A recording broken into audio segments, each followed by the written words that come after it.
Magandang gabi. Ang ating isisiwalat sa ngayon ay walang iba kundi itong makabayan kuno. Pero si ang pagnanakaw ng bilyon-bilyon ni BBM ay ayaw nilang kantihin. Ang gusto nila si Sara ang kanilang sisipain. Yan po ang mga makabayan kuno. Nais kong isaalaala yung sinabi ni dating Congressman Silvestre Billo na ngayon nung bandang huli ay nagserbisyo sa bilang sekretary ni Digong Duterte. Na yung mga kasabayan niya mga makababayan ko na mga tinaguri ang mga NPA sa Kongreso. Dati daw ano yan, hindi tumatanggap ng kahit anong bonus. Pero ngayon tumatanggap na sila. Ang system pa dyan nagsalita na nga si Libeste na may tinanggap siya na bonus, ay sila ayaw magsalita. Pero pinakita ni Libeste ang lahat ng cheque. Na ang lahat, ibig sabihin, kung si Libeste meron, bakit kayo wala? Eh di ba, anong masasabi natin to kay Dilema? Lahat sila po gusto nila i-impeach si Sara. Ano masabi nito na Chel Jokno? Kayo, gusto niyo ma-impeach si Sara? O ano to, bakit hindi nyo suportahan si Libeste sa isang transparency na ginagalaw niya? Imbes na ginagawa nyo, gusto niyo impeach si Sara. Sino pang iba dyan? O, Rinico. O, siya gusto pala kakampi na si Risa Hontiveros. Sino pang ibang gusto? Si Antonio Tinio, yung pumalit kay Franz Castro, mas gusto ko si Franz Castro. Pero ito si Tinio, walang kwentang taong ito eh. Ang napansin ko si Tinio, napakabubo mo talaga. Analisahin mo ng maayos. Kasi impression ko sa'yo, bubo eh. Ang nangyari sa inyo dito ngayon, sabi ni Congressman dating secretary, si Silvestre Billo, ay ngayon kayong mga makakaliwa, tanggap kayo ng tanggap. Dati, ang tigas ng nyo, matatapang kayo. Hindi kayo tumatanggap ng mga bonus-bonus na binibigay. Ngayon, nauna pa kayo. Hindi nga kayo nagkonforme sa pinakitang ebidensya ni Leandro Libeste Jr. Leandro Legarda Libeste. Ganun po ang nakikita ko sa inyo. So, paano naman maniniwala ang mga Pilipino sa inyo kaya putak ka ng putak? Ang pagputak nyo ay kontra sa kagustuhan ng mga Pilipino. Ang gusto ng mga Pilipino mabubo ng karamihan sa mga Pilipino ay matatanggal si BBM sa pwesto. At bakit ang kakasuhan niyang impeachment ay si Sara? Pakinggan natin yung kupal na ito na congressman na ito. Dapat sana hindi na ito nananalo eh. Kasi party list ng Axe Teachers Party List, mas gusto ko nandyan si Franz Castro, mas magaling ba yun?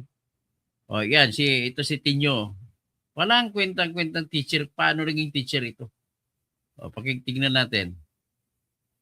Complaint ang nagbabadya laban kay VP. Bagong taon, bagong impeachment complaint ang nagbabadya laban kay VP Sara at ang laman ng reklamo, posible umanong mas malawak pa. Yan ang agenda report ni Joan Manalo. Hanggang Makabayan Block muling mag-endorso ng impeachment complaint laban kay Vice President Sara Duterte sa oras na matapos na ang one-year bar rule sa February 5. At dahil isang taon na nakalipas simula ng ma-impeach ang bise, maaari raw gamitin sa refiled complaints ang mga panibagong impormasyon na isiniwalat ni Ramil Madriaga. Kita mo, ito si Ramil, ito si Antonio Tinio. Isa itong bobo na congressman. Bakit ko nasabi na bobo? Siguro, sapat naman ang kaalaman niya para malaman niya na ang impeachment na reklamo ay maisasampa lamang ng isang beses sa isang taon. Ngayon, inaanonsyo niya, isasampa daw nila pagtatapos nitong February 6. Kasi nagsabi ang Supreme Court sa decision ng Supreme Court na pwedeng isampa ulit sa February 6 kasi yung February 6 ang pagsampa ng kaso ng pinakahuli.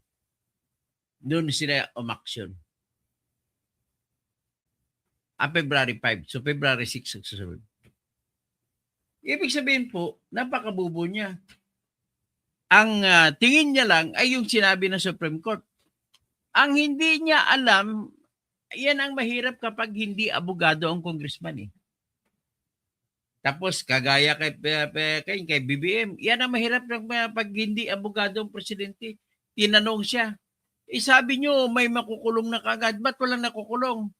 Ay sabi niya, Iwan, hindi ako abogado eh. So better yet, itanim niyo sa bato. Mas magaling na abogado ang presidente. Kita mo si Duterte, abogado. Sino pa bang huling abogado naging presidente? Balik tayo. Si Bongbong hindi abogado. Si Duterte pabalik abogado. Sino yun ay hindi abogado? Si Gloria hindi abogado. Si Erap hindi nga nakagraduate ng high school. Tapos si Ramos hindi rin abogado, engineer siya. Civil engineer. Tapos PMA West Pointer. Tapos si Cory, math teacher. Yan. Si Marcos na senior, yan ang abogado. So, ibig sabihin, umalis siya 1986. Ang pinakahuling presidente na abogado ay siya. Ang sinundan niya na si Dadong Macapagal na malinis, isa sa pinakamalinis na presidente natin, ay abogado. Ang pinalitan ni Dadong Macapagal ay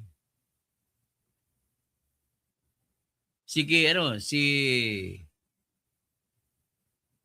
Carlos Garcia. Si Carlos Garcia ay pumalit sa kay Manuel Rojas, abogado. Si Quezon, hindi rin abogado. Ang pinalitan ay si Usmeña, tsaka si Quezon, hindi rin abogado.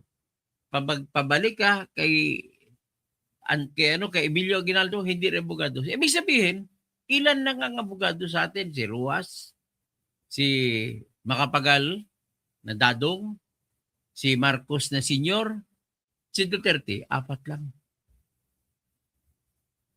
So, ngayon, sabihin ni BBM, pasensya na kayo, hindi ko masasagot, di ako abogado. O ito naman, si Tenyo, gusto niya isasampan kagad ng impeachment kasi congressman siya. Si Sara ng impeachment. Yan ang problema, hindi ka kasi abogado eh. Bakit ko nasabi na ganun problema?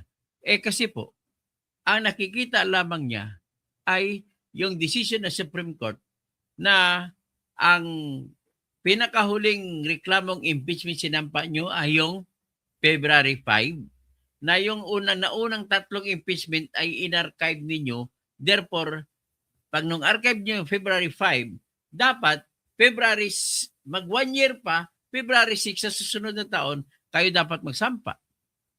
Pero ang problema ay hanggang ngayon, nakabinbin pa ang kaso, nag-motion for reconsideration pa kayo.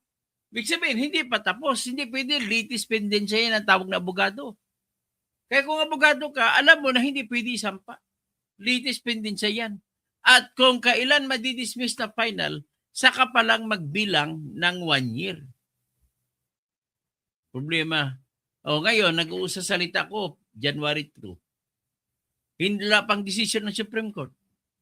So, ibig sabihin, kung mag-decision bukas ang Supreme Court, January 3, January 4 sa susunod na taon, magsisimula matatapos ang 1 year. Hindi ngayong February 6. So, kung wala pang decision, most likely walang decision ay palabas ang Supreme Court kasi marami silang kasong ibang asikasuhin. Mas unahin ng Supreme Court ang kaso sa habeas corpus na sinampa ng mga anak ni Duterte laban sa pamahalaan natin. At isabay yan na decision pati yung certiorari ni Bato at saka ni Duterte. Laban din sa pag-aresto nila ng illegal kay Duterte at pagpapalipad doon sa dihig. So, yan lang. Doon lang tayo tumingin. So, mga bugok pala kayo na congressmen. Kakahiya kayo. Sinasabi na nga, ulitin ko lang, ng ating konstitusyon na makapagsampa ka lamang ng impeachment complaint sa isang impeachable officer. Kagaya ni Sara Duterte. Isang beses sa isang taon. So ngayon, kasi may nauna kayong sinampa, ang tanong, yung naunang sinampa ba, pwede natin sabihin na February 6, February 5 naisampa at February 6 na sila pwede makasampa ulit? Hindi natin pwede masabi. Bakit po? Hanggang ngayon, hindi pa final ang desisyon na yun ng Supreme Court.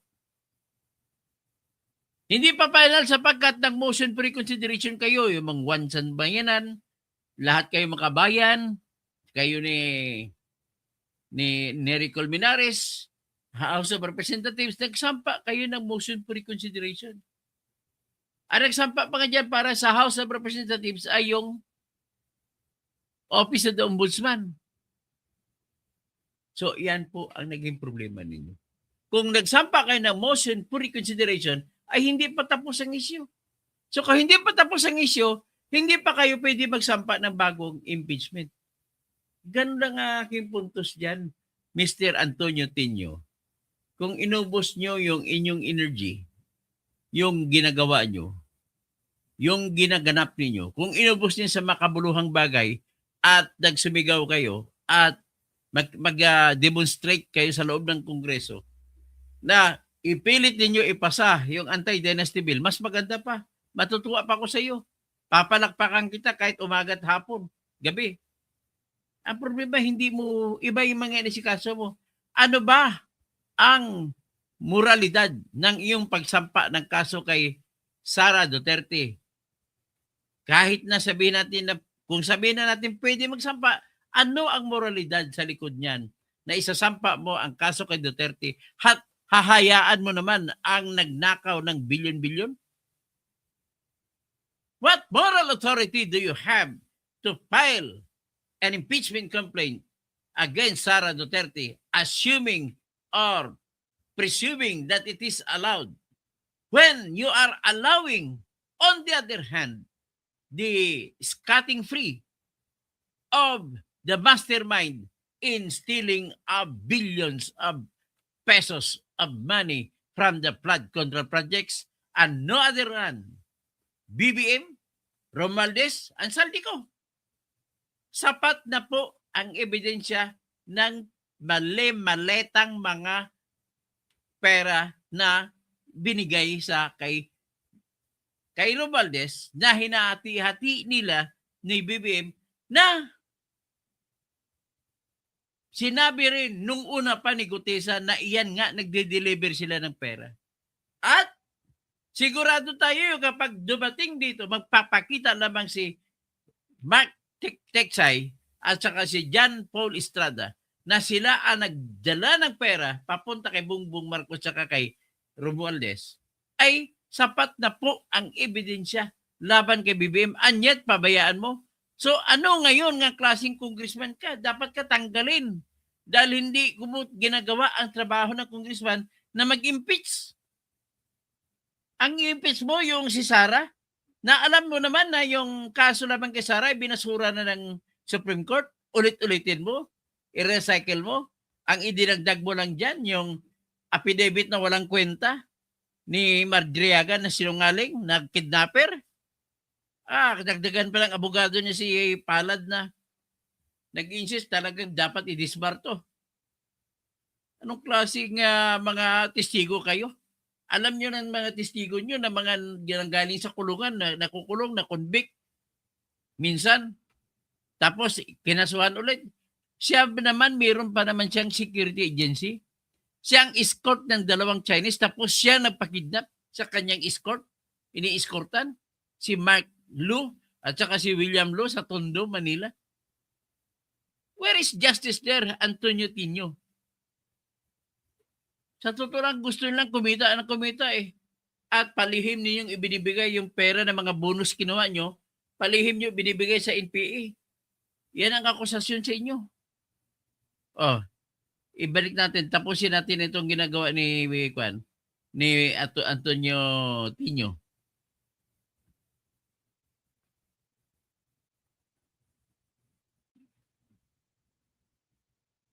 Na umano'y dating bagman ni VP Sara. Handa tayong mag-endorse at maaaring madagdagan pa yung mga lalamanin ng complaint given na may mga bagong impormasyon na lumabas. O kasama doon yung affidavit ni Madriaga, lalo pa at binabanggit ni Madriaga yung mga susing tao sa ano nangyari sa confidential fund, no? Yung mga susing personalities na allegedly illegally pinagkatiwalaan ng confidential fund. Pero bago ito, titignan daw muna nila kung paano magdedesisyon ng Korte Suprema sa Motion for Reconsideration o MR ng Kamara. Kung kinakailangan ay handa tayong mag-endorsong muli, no? Pero hindi natin dapat pangunahan ang Supreme Court. As you know, hindi natin dapat pangunahan ang Supreme Court dahil meron kang pending motion for reconsideration doon, no? At kung magbabago ng posisyon ng Supreme Court ay magtutuloy na ang impeachment trial sa Senado. So hindi na kailangan ng pag-refile. Matatandaang nagsumite ng MR ang Kamara para i-reverse ang desisyon ng SC na ideklarang unconstitutional ang Articles of Impeachment laban sa VP. Kaya umaasa raw ang Makabayan Bloc na maresolba ito bago pa mag-February 5. Darating tayo ron. No? Wait and see muna tayo kung ano mangyayari dito sa Supreme Court case.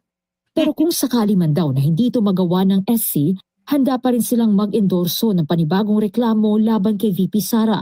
Lalo pa Ano sabi? Kung hindi pa ba mag-desisyon ng isi, handa sila mag-endorso ng panibagong reklamo. Hindi nga kayo maka-endorso habang hindi madidesisyonan ang kasalukuyang impeachment complaint, hindi pa tapos ang kaso. Kailangan mo na patapusin yan. Napakabubo kasi ng mga congressman na ito.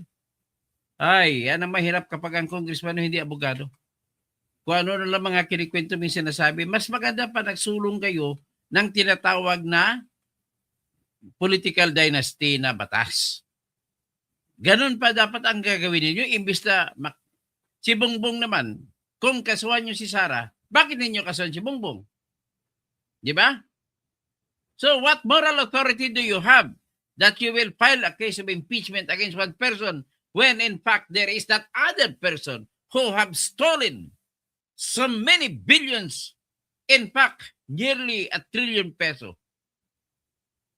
Grabe. Ibig sabihin po, magnanakaw din kayo. Kayo mga makakaliwa, inaakusahan ko kayo na kinukuha, gusto niyo rin yung bonus na binibigay. At ibibigay niyo yan sa mga pasikreto sa NPA, sa mga gerilya.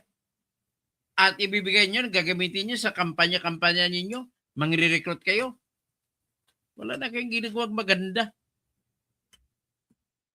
Kung mag-lecture kayo, oo, mas maganda mag-lecture kayo kung ano ang mga tinatawag na pamantayan, kung ano dapat ang buhay ng tao.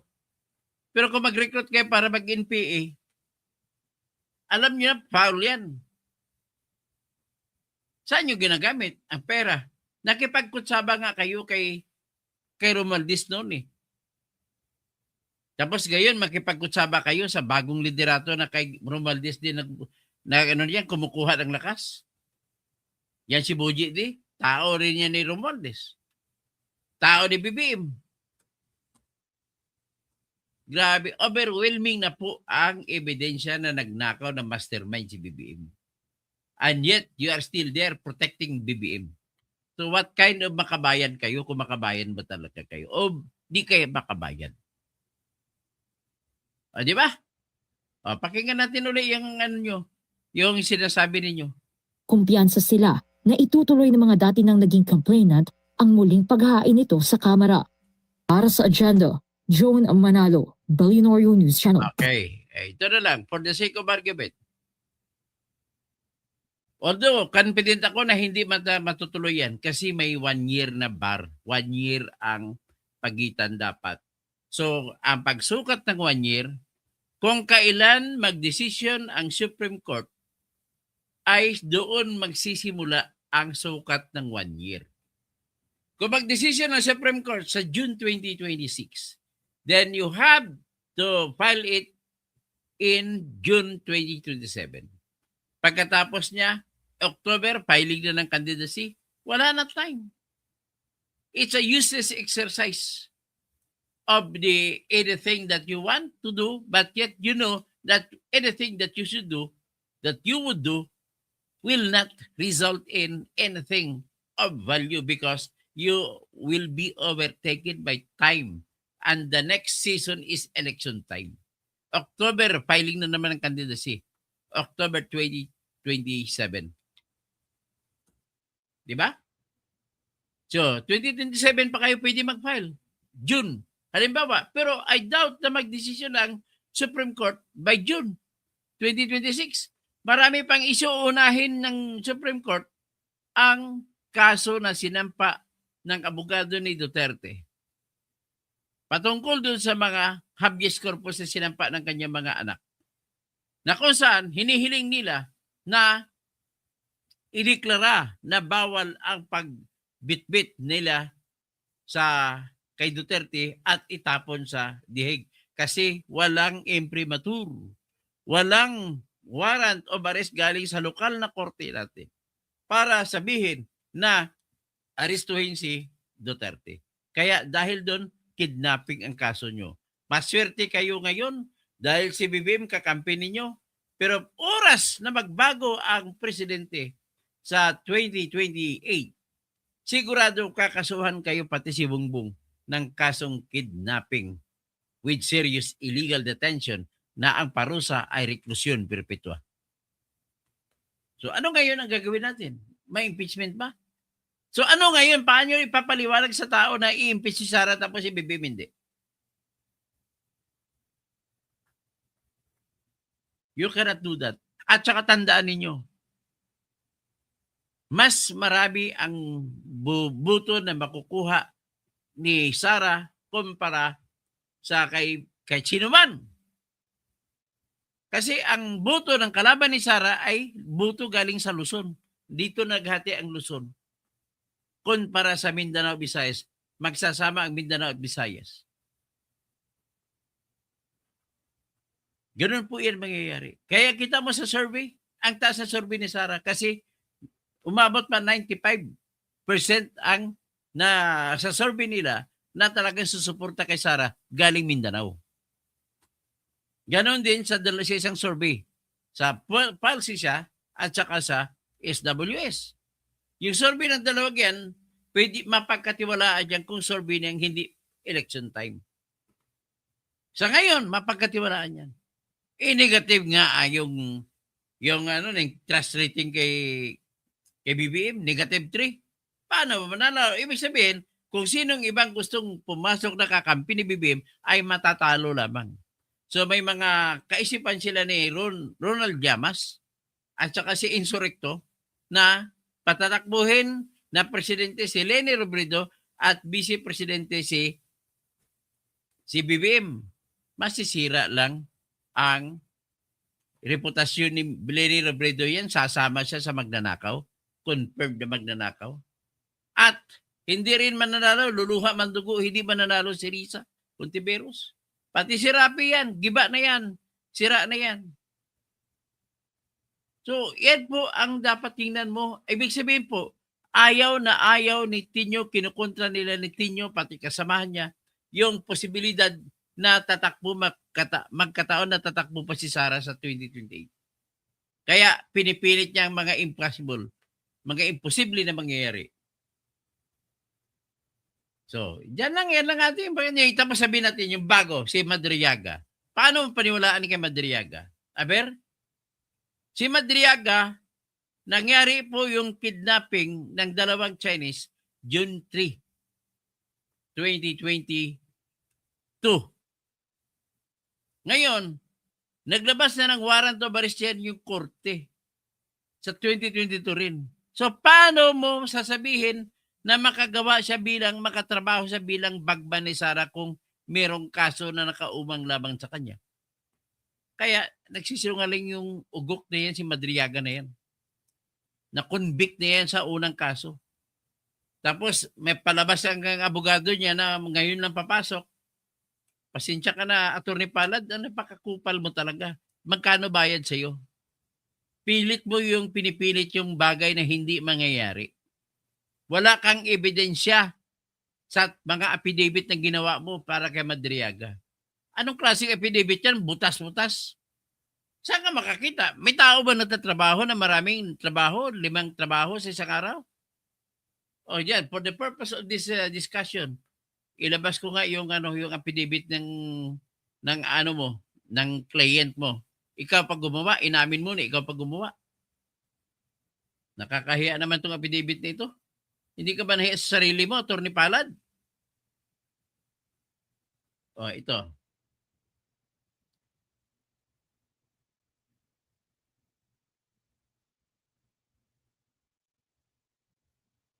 Ito, ilabas natin ang affidavit.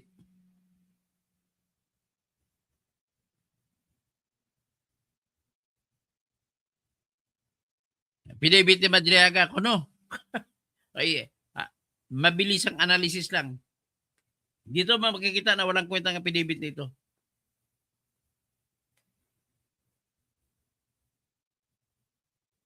Yan ang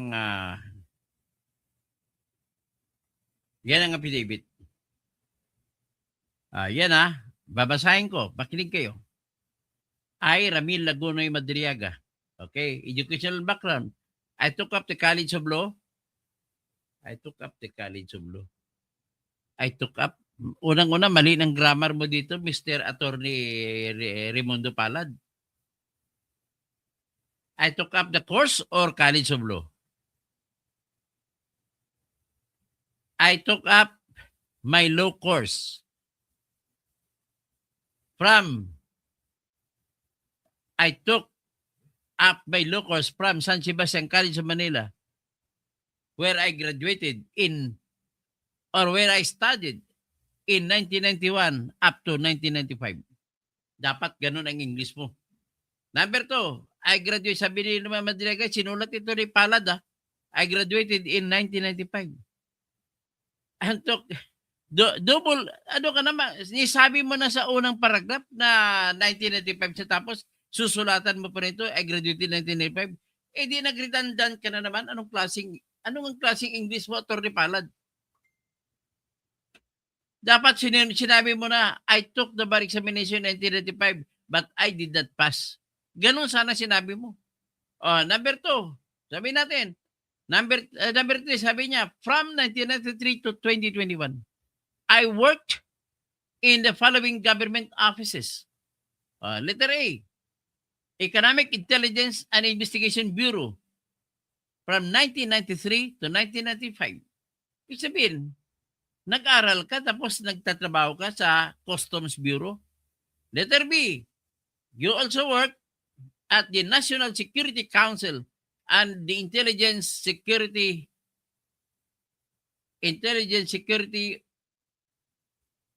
of the Armed Forces of the Philippines from 2001 until 2015. So, wala kang trabaho mula noong 1996 hanggang 2000. Tama. Pero, tapos sa paragraph naman, ibig sabihin, 2 trabaho mo, 2001 hanggang 2015. Bakit hindi mo sinabi kung kailan ka sa National Security Council at kailan ka sa ISAP? Hindi mo dinitalye. Sunod, anong klaseng, very basic naman ito, Attorney Palad, anong klaseng gumawa ka ng affidavit? Letter C, nagtrabaho ka rito sa NSC, National Security Council, NBI, National Bureau of Investigation, Revenue and Integrity Protection Service, ito, BIR ito, from 2018 to 2020. Hindi mo man lang dinitalye kung kailan ka na taon sa NSC, Kailan ka nataon sa NBI? Kailan ka nataon sa RIPS, sa BIR? So, ibig sabihin, pag nakita mo, 2015, 2016, at hanggang 2017, wala siyang trabaho. Tapos sinabi niya, nagtrabaho kayo sa NEC, PSG, at GHQ, the same year din, 2018-2021. Ang ibig sabihin nito, gusto mong ipahiwatig sa mundo, nagtrabaho ka sa 5 opisina, sabay-sabay. Paano mo magagawa na sabay-sabay? Ibang klase ka rin empleyado, ha? Galing mo, ha? Multitasking. So, number 4, sabi mo, at the start of 2016 election campaign, then Congressman Roy Logoles introduced me to the Duterte family to provide political and security advice to then Mayor Rodrigo Roa Duterte. Paano mo masasabi ito? Na si Congressman Roy Logoles ay Liberal Party. Paano magkaroon ng pag-uusap si Roy Logoles at saka si Duterte na PDP? Yan pa lang, hindi mo pa napapatuloy. Dapat ikaw, Attorney Palad, nilagyan mo dyan ng explanation kung bakit. At lahat ng mga binabanggit mong facts dito, Attorney Palad, ay very basic sa isang abogado na alam niya ang gagawin niya na bawat binabanggit mo dyan, nilagyan mo ng dokumento para magpapatunay na totoo ang sinasabi mo patungkol sa mga trabaho at patungkol sa sinasabi mo rito. Sigurado pag nagtrabaho ka dyan, pupunta ka lang dyan sa opisina ngayon, kunin mo service records. At bakit di mo kinuha service records? Ito yung trabaho ng mapalpak na abogado eh. Tapos sinabi na number 4, at the start of number 5, I was also assigned to form groups that would support Duterte's candidacy for president. Dalawang Duterte pinag-usapan natin. Sinong Duterte pinagsasabi mo? Si Digong o si Sara? Hindi mo naman binanggit dito kung kailan ka na gano'n na na-assign sa group at kaninong group. Ibig sabihin maraming butas-butas, maraming kulang-kulang ang affidavit na ginawa mo, Attorney Raymond Palad. Tapos number 6, when Duterte was elected as president, ibig sabihin si Digong ito. He ordered me to serve as a counterintelligence agent for the National Security Council as part of the civilian. Asan ang pruweba mo, papel mo, magpakita na inappoint ka dyan. Hindi mo nilagay dyan, Attorney Palad? Ano klase kang abogado ka? Ngayon, sinabi mo rito, 2016, wala ka trabaho, inahalan sa Duterte 2016. Paano ma-reconcile? Next. Number 7, during the time, so 2016, I was instructed to provide intelligence information for President Duterte's Oplan Double Barrel. Asan ang pruweba mo? Kwento ka lang ng kwento, walang pruweba. Asan ang papel na napapatunay na nilagdaan ng opisyal na ma-assign ka sa bilang intelligence officer para magbibigay ng informasyon para sa Oplan Double Barrel? Wala. O tapos, sometime in 2018, I was formally assigned by the President Duterte to work at the PSG in Malacanang to teach tactical driving and strategic courses. O, tingnan na, 2018. Balik tayo dun sa paragraph 3. Paragraph 3. 2018. Anong trabaho mo? NBI. Tapos, may PhD ka dalawa. Hindi mo mapatugma-tugma. Ano ba talaga, kuya? O, dito, balik tayo dito. Work with Mayor and Vice Mayor, President Sara Duterte. Vice President Sara Duterte. In 1918, I was formally introduced by President Duterte to his daughter. Aba, magaling ka. Asan ang pruweba mo na in-introduce ka? And I was likewise tasked to work for then Mayor Sara Duterte in intelligence gathering. Grabe ha? 2018, bakit hindi mo sinabi rito sa paragraph 3 mo na nagtrabaho ka pala sa sa Mayor's Office? Wala kang nilagay dito na nagtrabaho ka sa Mayor's Office. Oh. Ang trabaho mo 2018 to 2020, nilagay mo rito NSC, NBI, Revenue and Integrity Protection Service. At saka NSC, PSG, GSQ. Dito pa lang sa huling-huli ng kasinungalingan mo, ugok na ugok ka talaga. Hindi, paano ito ngayon? Tapos sometime in 2019, I was instructed by then Mayor Sara Duterte to form a group to support her plan 2022 presidential election candidacy. Hindi nga siya magtumakbo eh. Ang tinakbo niya, Vice Presidente. Paano mo masasabi na totoo yan? In 2020, following the instructions of Mayor Sara Duterte, nag-form ka ng isip ko, no? Asan ang pruweba mo na may instruction ka sa iyo? Number 12, sabi mo, we were able to register ISIP Pilipinas at the Securities Council with me as the national convener. Asan ang papel mo? Para mapatunayan ang totoo ito. Hindi mo nilagay rito. Kadali lang kumuha ng papel sa SEC, Attorney Palad. Bakit hindi mo ginawa yan? Number 13, when Mayor Sara Duterte won as Vice President, I was tasked to form the Vice President Security and Protection. Gago! Member ka ba ng military? Official ka ba? Manggagaling po ito sa top level ng Armed Forces of the Philippines ang pagporma ng bagong unit. Hindi bang galing sa iyo? Guk ka talaga. Sino ka? Tapos sabihin mo si Colonel Dennis Nolasco ang inintroduce mo kay Sara. Eh di ba si Digong ang presidente bago magpresidente si Bongbong? Eh di kilala na ni Digong ito si Dennis Nolasco. Kasi nagtrabaho na siya doon sa panahon ni Duterte na Digong. Salto lahat ang kinakwento mo rito. Tapos number 14, sabi mo, Colonel Nolasco was one of my students. Hindi ka naman kilala ni Nolasco, hindi naman kinonfirm. Asa na pruweba mo na nag-estudyante mo si Colonel Nolasco? At asa na pruweba mo na kinuha ni Colonel Nolasco si Colonel Raymond Dantira Chica? Hindi mo mga na maibigay ang tamang rangko. Ang tamang rangko nito, Lieutenant Colonel. Number 15, from July 2022 to April 2023, I worked with Colonel Nolasco and Colonel Chica. Our work involved tactical transport services, securing BP Sara and other VIPs, conveying highly confidential information and transporting large amounts of money. O paano mo man nasasabi na yan na mayroon kang warrant of arrest? Mayroon kang warrant of arrest galing sa RTC Manila sa kidnapping na ginawa ninyo? Paano may paliwanag yan na pwede ka pala magtrabaho na despite the warrant of arrest? Tapos sinabi mo, number 16, some of the work and information that I have personal knowledge of are the following. Number 17, asa ba yun? Page 17. Number 17. Ito, confidential funds. Sinabi mo around December 2022, Colonel Nolasco sent me a text message instructing me to see him.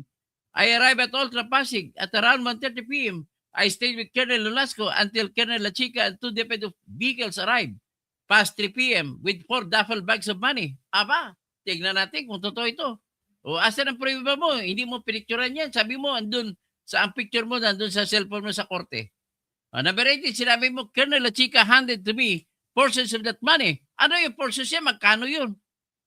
Amounting to around 33 million to 35 million per duffel bag. Oh, sabi mo, 4 na duffel bag. Kung 35 million, 4 na duffel bag. Magkano yan? 140 million. Ibig sabihin, nagsinungaling ka. Bakit? 125 million na namang binigay kay Sara eh. Sobra ka na. Number 18.1. 1 duffel bag of money was for a mayor. Hindi mo man mabanggit kung sino mayor sa Laguna binigyan. Hindi mo naman sinabi rito kung sino nag-utos sa iyo. Kung si Sara nag-utos sa iyo, wala kang binanggit. At asan katibayan mo na ikaw ka nagbigay sa inutusan? Madriaga, napakalaking pera yan para pagkatiwalaan ng kidnapper gaya mo. Ngayon, sinabi mo, personally delivered it to a man in Cabuyao. Paano mo malaman na yung tao? Anong koneksyon niyo sa mayor? Wala ka, kulang-kulang mga butas-butas, wala pa kang paliwanag paano mangyari yung mga kinikwento mo. 18.2, another shuffle bag of money. Duffel bag of money was delivered to a comedy bar owned and frequented by San Sebastian College Law alumni located in the Timog area. When I arrived, I saw OBP spokesperson Attorney Reynold Monsayak, a former classmate of VP Sara. He signaled for me to go upstairs and leave the money at the office. Ganun lang ba kasimple? 35 million yan ang laman. Gaganon gagawin ko. Sinya-share lang ako. Hindi ako papayag niyan. Baka mawala ang pera. Kung totoo sinasabi mo. O asa ang pruweba mo? Ay, nako. 18-3. Sinabi mo, another duffel bag of money. Pangatlong duffel bag ito. Was left in the car. O anong car? Hindi mo nga ma-identify kung anong kotse. Which I drove to the ombudsman's parking compound. Aba, hindi mo alam. Tapos kilala ka pa, pinapasok ka sa compound. Ombudsman. Asa na pruweba mo na pumasok ka sa ombudsman? When I arrived, the guard signaled for me to park in a specific reception. Bakit ka sinignalan? Inutusan ng gwardiya doon ka paparada. Kilala ka ba ng gwardiya? Nagpakilala ka ba? Anong pakay mo?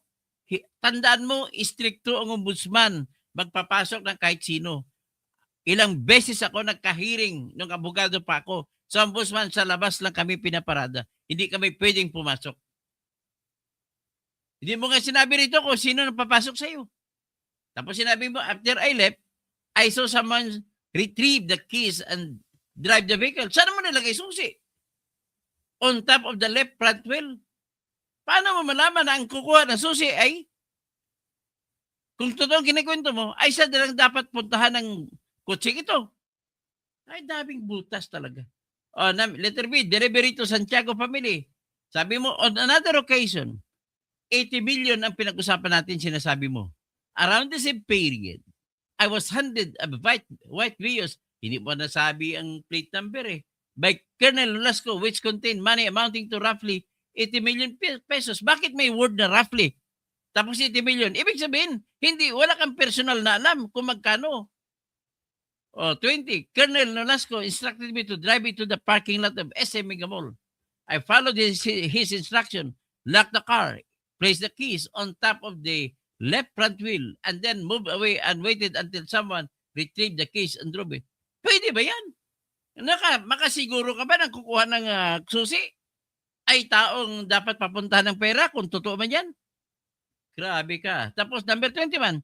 One day, I saw the same Vios being driven by the wife of Ombudsman Prosecutor Ryan Ray Kilala, named Rhea, who was a classmate of BP.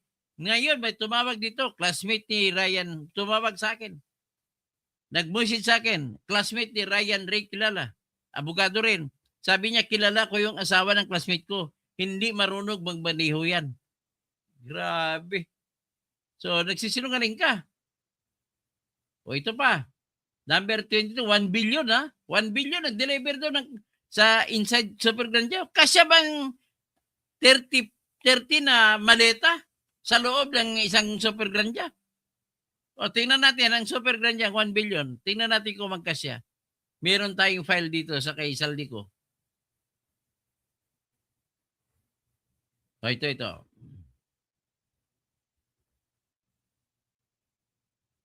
Buti na lang, meron tayong mga malita na gano'n para tingnan natin kung magkasya.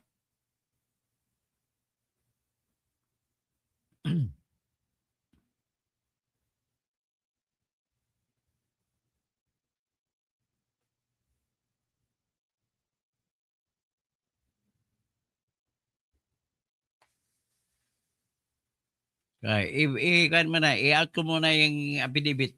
Ito muna yung pera. Pakita ko muna pera sa inyo na 1 billion.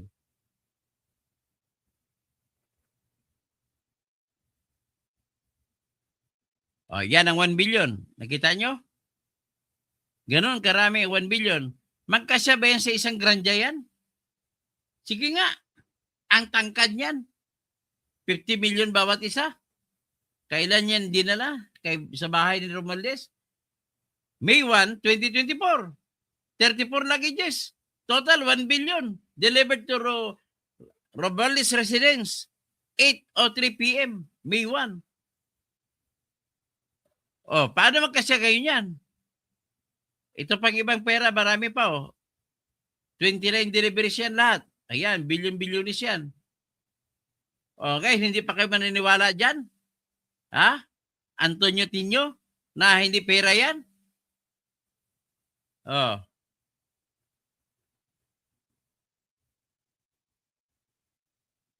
Ayan. Ang dami-dami niyan.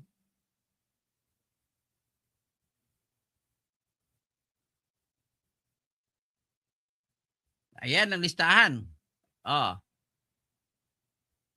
Yan ang 1 billion na binigay kay Attorney Jojo Cadiz na Yusek ni Bongbong Marcos. 1 billion. December 2 tsaka December 5 binigay. Let's go back to the affidavit. Tapusin natin ang analysis. Mabilisan lang.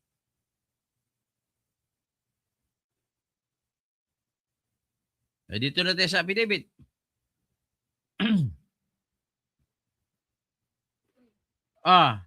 So ibig sabihin, pinagkatiwala sa iyo 1 billion, nilagay sa Supergranja na hindi man magkasya at inutusan ka na ni Master Sergeant Canlas. Master Sergeant lang inutusan ka. PSC officer whom I came to know in Davao to pick up a Supergranja at Jollibee Kamuning, Quezon City and deliver it to a car wash along Daang Hari. Biro mo 1 billion, i-deliver lang sa car wash. Muntinlupa City, from the meeting point, I was told to proceed to Katarungan Village nearby where I handed the case to the 2 men who were inside the black Honda Civic. This delivery was later verified through a call from President Duterte himself who confirmed that the vehicle was received by those 2 men. Gago, tatawag ba si Presidente sa'yo? At hindi mo nakilala yung tao, binibigay mo yung kotse doon? Anong klase? Sino naman gagawa ng ganun? Hindi po ba paniwala yan? O ito may Honda Civic ka pa na kinikwento rito. Sometime in January 2022. Hindi pa Vice President si Sara ng January 2022. Naging Vice President lang siya nung nanalo siya ng May 9, 2022. Ito January, hindi pa. Sabi mo, in-instruct ka ni Sara, told me through a phone call to pick up a Honda Civic containing cash near the Kislap warehouse and deliver it to Jordan Plains Subdivision, Novaliches, Quezon City, specifically to the house of the Santiago family, which had a green gate and was located inside the gated village. Ano naman? Paano ka pinapasok dito ng gwardiya? At asa ng pruwiba mo na napuntunan mo ng litrato ito? At hindi mo nga nasabi kung anong plate number ng sasakyan. Number 24, sinabi mo, days later, VP Sara again instructed me to pick up. Naku, hindi pa nga Vice President si Sara dito to pick up another Honda Civic containing cash and deliver it to the same house of the Santiago family. Grabe ka naman. Tapos meron ka pa magnetic lifters. During my meeting with Attorney Manassas Scarpio, husband of VP Sara at Burgos Circle in Bonifacio, Global City, he personally instructed me and my team to pick up the magnetic lifters at the Bureau of Customs. Grabe pinagkatiwalaan ka pa Dami-daming tao pwede mo utusan, ikaw pang utusan The original plan, however, was aborted. Pero problema sa'yo, hindi mo pinaliwanag bakit ikaw ang pagkatiwalaan. It was aborted because one of the President Duterte's men, working as an intelligence officer, tipped us off that the shipment was a hot item and that someone had their eyes on the magnetic lifters containing tons of methamphetamine hydrochloride. Kung totoo isasabi mo, walang makapigil sa'yo kung totoo ka sa sinabi mo. Bakit? Kay Presidente Duterte yun Walang haharang dyan kung ang Presidente mag-utos. Buang. Ibig sabihin, hindi ka kapaniwala. Number 27, I met with Attorney Scarpio again at the same place in Burgos, Garcia, BGC, or Bonifacio Global Center, and I informed him that the shipment was a hot item and was being monitored. He then told me to do what is necessary. We therefore decided to proceed with the usual process of taking it out and facilitate the release from customs under our monitoring. Hindi niya ninyo kailangang gumawa kung talagang totoo kayo sa inyong kinikwento na yung mga Duterte nagpapalabas ng drugs. Isang tawag lang ni Digong yan. Hindi na kayo gagamitin. Yan. Klaro na. Asan pa ibang kuhan? Ito, last paragraph. After the several days, I learned that the magnetic lifters had been released from the customs through the efforts of broker Mark Taguba. Si Mark Taguba ngayon na-convict na. Number 5, number 29, funding from Pogo operators. Funding for the ASIP Pilipinas campaign in 2021 to 2022 along with other parallel groups came from Pogo operators and drug dealers. I was able to identify several of these individuals during my frequent pickups of cash filled bags at locations such as the Gate in Pampanga, Vertis North, Mall and Beda and Seda Hotel in Quezon City. Alam mo, at Antonio Tinio, pag binasa mo uli yung decision ng Supreme Court na nag-MR kayo, sinabi ng Supreme Court na yung mga acts na nagawa, hindi pa naging Vice President si Sara, ay hindi nyo pwedeng isama sa impeachment. So, paano mangyari yan? Ito, sinasabi niya, January 2022. Ito naman, campaign 2021, 2022. Hindi pa sa Vice President. At sinabi nyo, kinuha na sa Pugo. Paano nyo na ba ilagay kay Sara dyan? Kasi nangyari niya, kung totoo man yan, ay hindi pa sa President. See? Have you noticed the difference? The difference between lie and truth? Lies and truth. Let you be the judge. Kung ano man ang inyo makikita dito. Ay, klarong-klaro naman sa ebidensya na walang-wala talaga. Okay? Si Romel, too much drama kayo. Bakit? Nag-explain lang ako, drama ba? Ikaw naman kasi naniniwala ka sa mga kwento na walang ebidensya. Kaya galit ka sa akin. Maka-BBM ka lang, binayaran ka lang bilang troll eh. Romel, Richard, Paul, Kahapay. Ebidensya mo, boss, ilabas mo kung totoong magnanakaw si BBM. Iyon na nga, nilabas ko ng malamalita eh. Hindi ko pa nakita yun. Kabubo mo naman. Hindi kabubo, kundi kinakampihan mo lang. Gano'n naman talaga kayo. Bulag kayo, basta ang ebidensya kalaban sa inyong laban sa inyong mga idol, bulag kayo. Ito naman isa, hayaan ko na lang. Amil Mutalib.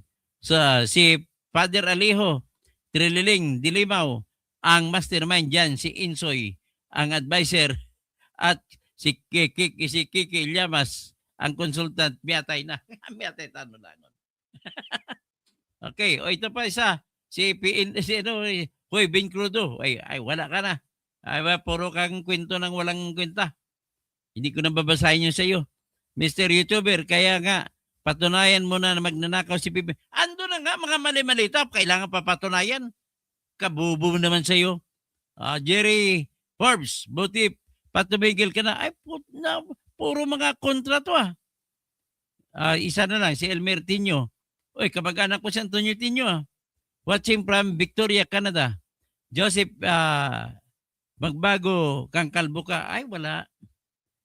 Ibig sabihin, talo kayo sa debate. Puro mga pabersonal yung mga sagot nyo sa akin. Tommy, Makabayan, Black at mga Dilawan, hindi sila para sa bayan. Sila ay pang-politika lang, dapat mawala na sa gobyerno ang grupo ng mga taong ito. Abatan TV, DDS ka kalbo. Ano kung DDS? Problema mo ba yan? Basta na ba? Si Sara, isa din yung, ang galing-galing ni Sara eh. Alim Mutalib. Amil Mutalib, alhamdulillah, Attorney Engineer Toski. Bulag at bingi kasi ang mga masang Pilipino, kaya ito na nalimas na ang mga kaban ng bayan. Tama po kayo. Alorenstein Lacona, tubol. Wala kang ginagawa kundi puro pabibersonal. Teresa, mali-malitang kwarta, delivered. Mr. Gutisa, bakit ang tahimik mo? Tinyo, bantay mo lang, lalabas yan kapag hindi na si BBM ang presidente, lalabas sa lahat ng mga yan. Arasausa, they will try to bend the law. Okay, Francisco Mikumpal. Francis Mikumpal. Long live po Sir Toto, tuloy mo lang ang ginagawa niyo para sa bayan. Tapos RB Ramsey, yan din ang komento ko noon, Dr. Toto, saan ang utak na Makabayan Black? Si BBM ang magnanakaw, si Sara ang i-impeach. Tanong lang, Dr. Toto, nakatanggap din kayo ito? Nakatanggap din ang malita mga yan. Arasasa, ang dami magagaling sa mga abogado. Isa ka karon, Dr. Toto, magkaisa naman sana ang mga matitinong abogado na labanan ang mga katiwalaan. Sana nga ganoon. Si Alicia Alden, parehong magnanakaw si Sara at Marcos, hindi dapat pagpalagpasin pati, wala pa lang tayong ebidensya na nagnakaw si Sara. Ano pa lang, parang feeling lang natin nagnakaw. Pero wala tayong ebidensya. Ang Merigris Piatos ay hindi ebidensya. Ang Merigris Piatos ay normal na ginagawa ng mga intelligence officers yan para hindi malalaman kung sino pinagbibigyan ng pera.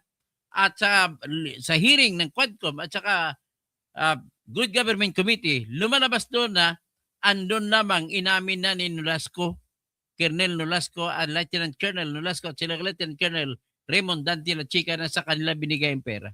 At sila ang nagbigay ng resibo. Ganun lang kasimple lang yan. Marami pang lilitaw na Ramil Madriaga, nakausap ko siya. Ma'am Pai, huwag mo paniwalaan Ramil Madriaga. Halata na po siya na wala siyang hindi siya credible na testigo. Maaring testigo siya sa lupa, pero ito sa usaping ito, ang layo-layo niya. Kasi kung totoo siya Ma'am Pai, dapat noon pa siya lumabas. Ba't ngayon lang siya lumabas? Ganun na kasimple sa mata ng ebidensya. Kapag padili-dili ka, hindi ka nasabi ng totoo. Ganun lamang po yan. Teresa, Attorney Engineer Toto, analysis niyo sa poll sa katotohanan, more power. Ray Alvarez, wala na tayo magagawa kahit ano pang gawin natin kasi napakapal ng muka ng mga yan. Ang importante nila manakaw ng kaban ng bayan. Fake news ka. Sinong fake news? Hindi ako sinabi niya yung si Alex Tuga sa fake news. Sami Galipolchero. Niregaluhan ka ba ng baril dati? Sino ba tinatanong mo? Socorro Loseño, si Michael Yang, kaibigan ni Tutiri. Ano kung kaibigan? Bakit? Napatunayan na ba? Si Las Cañas lang nagsabi na si Michael Yang ay involved sa droga. Alex Taugas, go. Salamat. So, Alia Peralta, asan ebidensya ng mga Bisaya? Puro lang kayo daldal. Huwag kayo huwag kayo magsalita ng tinatawag na pang-aalipusta sa mga Bisaya. Tandaan ninyo, mas maraming Bisaya kaysa taga Luzon. I-combine mo pa Luzon, Bisaya, tsaka ang Bisaya kasi Mindanao tsaka Visayas. Sami Gail Pulchero, mga kagalit mo na raw sila. Socorro Lucinio, wala akong problema kahit galit sila sa akin. Sabi lang ko ng totoo. Sami Gail Pulchero, sira na ang ulo mo kabarangay ko. Ang reporter na kaibigan na muna binayaran ka ng raw ng mga hay, wala pang bayad ng Duterte sa akin. Kahit piso, wala po. Rodi Rabi, Happy New Year. Mr. YouTuber, nakabase ka lang sa sabi-sabi dyan. Hey, kayo ang nakabase sa sabi-sabi. Ako may ebidensya pinakita, kayo wala. Dapat lang sampahan ng kaso si Inday. Asa anang ebidensya? Ulit-ulit? Recycled? Uy, mga wala talaga kayong kwenta. Pastor Jeffrey, ito na naman si Kausing, sige tanggol sa mga Duterte. Bakit natanggol ko talaga? Kasi tama naman eh. Kayo mga mali. Di ba, Romel Bingson, Dr. Toto, pinauso mo kasi ang Bendalo, kaya ganyan ang nag-isip ang mga yan. Oscar Palek, akala ko abogado si Tonyo, Sir Toto, hindi po siya abogado. Teacher siya, teacher. Hits mine only. Sanib pirsa ng mga demonyo, takot sila sa isang matino at maprinsipyo yung Duterte leadership. Tapos may YouTuber, parang hindi kaya abogado, masama ang magbibintang. Hindi po, may ebidensya po ako. Mali-malit ang pera, kaya ninakaw yun. Ano ka ba? For the purpose of political purposes, sapat na yun. Iba naman yan kung pag-usapan natin kaso. Ang hirap sa inyo eh. Hindi ka kayo abogado, nagkikwento-kwento kayo. Nag-abogaduhan kayo. Ginawa ka bang kung kandi, nakalive siya ngayon? O sige lang, titirahin ko. Insurrecto. Ayusin nyo pa yung anong ginagawa nyo. Ay maka-BBM ka lang eh. Mga illogical po ang inyong pinagsasabi mo. Kaya nakakahiya ang bunyog sa iyo. Ginagamit mo lang ang bunyog. So, Rolly Zanyon, ayos ka, attorney, kahit na hindi ka didiis, basta nasa tama ka sa batas. Robel Bingson, naimbag rabi, kada kayo amin. Mga kwan, Black Chat, gandang gabi, Dr. To. Grabe ang baha sa Mindanao ngayon. Puta, tingnan mo ng baha ngayon. Butuan, Cagayan de Oro, talagang wala ng control dahil tuloy-tuloy ang flood control. Kahit ordinaryo na ulan lang dahil, ay nako, grabe, baha kayo dun sa amin. Socorro Luceño, gising kay Toto Kasing, abogado si Duterte, kaya siya ang pinaka-worst na presidente? Hindi, pinaka-the best siya po siya. Kung tanggalin mo lang yung mga namatay, pinaka-the best siya. Ang ninakaw ng BBM, bilyon-bilyon, trilyones. Okay, siguro, Dennis Causing, Brad, Lucille, Happy New Year. Thank you for the fair analysis. The case, sir. Toto. Okay, thank you po. Benji Piquero, mga addictus ka na nga, mga kakampi sila. Addictus President. Helen Baguio, good evening. Marinita ka, Junet, Catalunya Causing. Baka nakatanggap din. Helen Baguio, Kabil Codilla, Happy New Year, sir. Maria Atol, bangag nga, iba, may kasalanan, singilin si Pedro o si Juan, samantalang inside job ang gagawin ng demonic government. Happy New Year, Ching. Maya Pabingi, po Sir Toto. Jing Onciano, Happy New Year. Sino pa? Alex Tugas. Okay. Sige. Hanggang dyan na lang siguro sino pag iba. Francis, too much drama. Ay, tapos na yan. Nabasa ko na yan. Juan de la Cruz, DDS pa kayo. Okay lang po kung DDS, wala naman problema. At hindi po si Duterte na papatay kay Percy Lapid. Si Bantag po ang nagpapatay. Pero suspetsa ko, ang sa likod ay si BBM. Ganun lang po kasimple. Ohoy, Juan de la Cruz, 180 degrees to na. No, I am only truthful to the truth. Hindi kagaya kay Inso na puro lang sa BBM. Mga tiran, kahit marites na ebidensya, marites walang ebidensya, banat kay Duterte. Galit na sila kay Duterte. Ganun lang. Di ba, ang tawag sa kanila, DDH, Duterte, diehard Duterte haters. Tatawagin niya ko DDS, tatawagin ko kay DDH. Las Vegas, ang bababaw ng mga pinagdedepensa ng mga BBM supporter. Chris Bagtas, good evening from Chris from Ilagan City. Isabela Luzon. Rinaldo Policarpio, oy, Konsi, magandang gabi. Tapos, Las Vegas, mas maglalayasan sa Pilipinas mga kurap at magkikidnap kay Digong kapag president na si Sara kasi mapupuno ang kulungan. Tapos, Bergie Alberto, kampon ka ng demonyo ng mamatay tao ng mga Duterte. Bahala ka sa buhay mo. Ikaw baka bubuka kasi. Kakampihan mo yung kurakot, bilyones, chicken poopers. Dr. Toto, kalaban mo na ba si Tumuturgo? Binibiran niya ako. Bibirahin ko rin siya. Sige, bakit hindi ka bumibira kay BBM? Nagnakaw na nga eh. BBS Las Vegas, pinaka-worst daw yung president na ang taas ng trust rating hanggang sa huling araw niya na si Digong. Pero itong negative trust rating, may tiwala sila. Ayan ang mga illogical na tao. Abogado sana, hindi naman illogical naman. Pasensyahan tayo. Mga mali ang ginagawa ninyo. Okay, hanggang dyan na lang at magandang gabi po.